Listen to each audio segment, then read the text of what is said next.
Don't move to Syracuse in 2025. I know, I'm a realtor in Syracuse. What am I talking about? Well, Syracuse is not for everyone. In this video, I'm going to go over the top 10 reasons why you should not move here. My name is Gagan, your favorite realtor, and the number one thing is it is considered the snowiest city in all of America. With an average snowfall over 114 inches per year, surpassing places like Buffalo and Rochester, the city's location is called the Snow Belt, which, influenced by Lake Ontario's lake effect snow, it means residents like us and like you will face a ton of snow, meaning that you're gonna need winter cars. You wanna make sure that your roof is insulated and actually okay with all the snow, and that your furnace and the heating in your house is taken care of.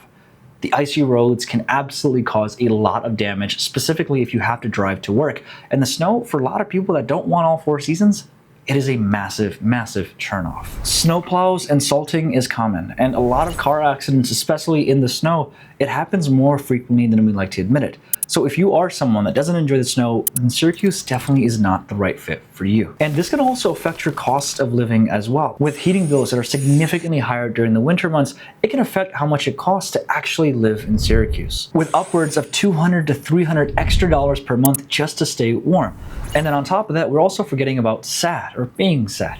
Seasonal affective disorder. It's a real thing because of the winter time and because how dark it gets around 4 to 5 o'clock, and I'll show a video outside. It's crazy because a lot of people end up just simply getting depressed during the winter because of everything. Number two is its economic challenges. With median income hovering around $40,000 to $45,000, it's notably below United States median income of $75,000. This makes a lot of sense. With the cost of living typically being on the lower side, it's okay to make less money as well, but once everything starts going up in price, especially with inflation, it doesn't become the best case scenario. With a poverty rate of 25.2%, it also means that a lot of people always struggle with generational poverty and getting out of that gap. The industries as well in Syracuse are changing, I'm gonna give it that, but it's not changing too fast. With manufacturing and education dominating the markets, it doesn't really give much option for diversification, meaning that you get stuck with what you have. And on a personal level, I have a lot of friends that just got out of college, that just graduated with student debt, and they can't find a job. Pretty crazy stuff. I got a buddy of mine who's a software engineer, can't find anything. In fact, he still lives with his mom, and there's no shame in that whatsoever, but it just goes to show you what the marketplace is giving right now, and it's not giving much. Combining with this, you also have to take into consideration the elevated crime rates. Syracuse's crime rate is 417 incidents per 100,000 people, compared to the United States average of 379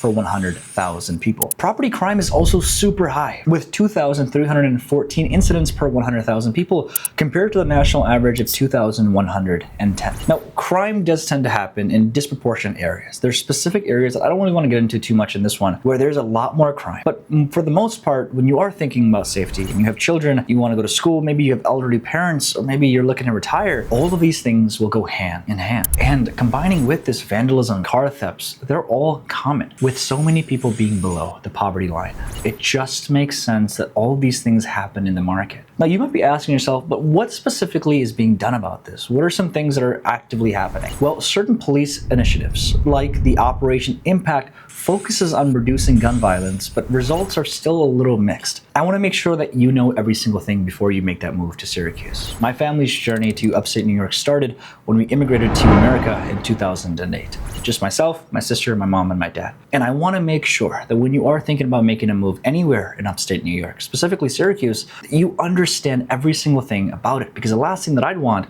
is for you to make a decision and not be happy. The fourth reason why you shouldn't come to Syracuse is, funny enough, we actually have a declining population. I know, America's population grew by over 100 million people, but not Syracuse. According to some data, and I'll show you the data here, from 2010 to 2020, Syracuse population dropped by 0.7%, reflecting a broader trend of migration from smaller rustic cities to other big lands. Now, what's kind of ironic is right now in today's time frame, 2024 going into 2025, we are seeing a lot more people come to these smaller cities simply due to the nature of us not being able to afford those massive cities. And a decline in population means less money from those people that live here for taxes, meaning less services, meaning less things for roads and everything else to get better, and then ultimately less school enrollment as well. These aren't good. Now, on a plus side, from an investment standpoint, fewer residents can mean mean more and more vacant houses, but that's not the case. Syracuse right now only has around 500 active listings, so the homes that exist still are getting swept up like crazy. And with the Micron project, over 9,000 employees and $100 billion going into it, those homes are going to be gone super fast as well. So from an investment standpoint, it makes it a lot more difficult. The fifth reason is, well, limited job opportunities.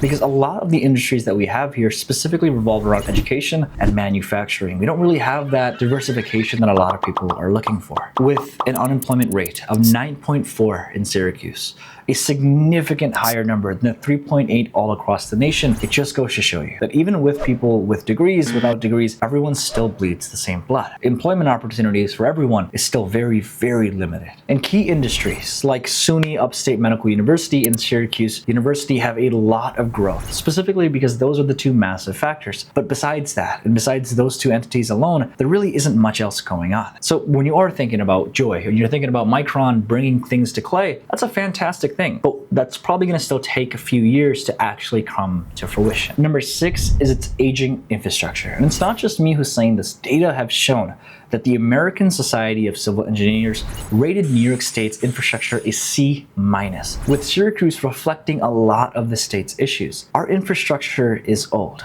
A lot of the houses, a lot of the roofs are old as well. And with the cost of everything so much higher, with inflation in the period that it's reached, a lot of people simply cannot afford to purchase and build new things. Potholes and crumbling bridges are common, with limited fundings for repairs. The Central Bus System is the primary mode of public transportation, but it's often criticized because, well, it's just breaking down, or sometimes not working, or sometimes, funny enough, it just doesn't even show up. There's also lead pipe issues in older homes, and aging sewer systems pose health and environmental risks. All of these things are absolutely things that you have to take into account when you're thinking about making a move anywhere, irregardlessly of just Syracuse. Where specifically you go and what amenities you get is vital. How's your safety? What about health? Can you get to a hospital close by? Children, what are they going to get to do? If you have parents, what are they going to do? What specifically do you do outside of work? And when you move somewhere, will you even find work? All these questions are things that you absolutely have to take into factor before you move anywhere. Number 7 is its high property taxes. And this is something that I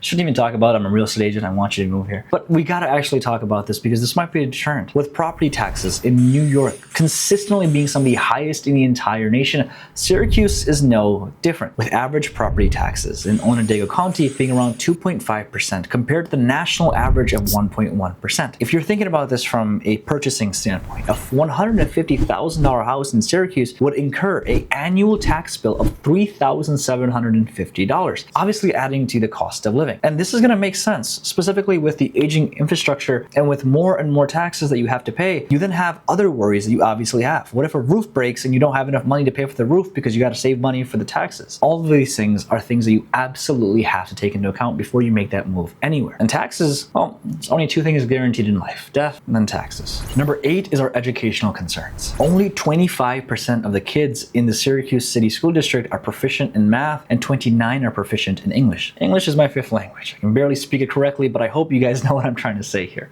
With that being said, the district's graduation rate hovers around 70%, below the 84%, which is the national average. And if you're thinking about sending your kid to a private school, I get it, makes sense, but it's also not affordable. A lot of the private schools in Syracuse hover anywhere from about $8,000 to around $15,000 in tuition. Whoa. That's a pretty penny. And obviously that's going to be a concern, especially if you have kids. And I understand that. I don't have kids myself, but we're thinking about it soon. We want to make sure our children are being taught how to think, not just what. So it's imperative that we make sure education is facilitated in the correct mannerism, because a lot of times it's not. Number 9 is its urban decay. What that means is a lot of homes, specifically in areas, and a lot of buildings are just going through rotten mold and decaying. Specifically, when you look near West Side, which is known for its vacant homes, it's kind of crazy. On top of all those things, there's programs that are going to happen for rejuvenization efforts, like the Land Bank Initiative, which aims to restore vacant homes. But its progress is slow. Just like the Micron buildup, everything tends to be a little bit slow. And with all this decay, and with the high property taxes and the aging infrastructure, people don't want to buy those properties, meaning for you, two, the home values don't go up as much either. So both from a purchasing standpoint and also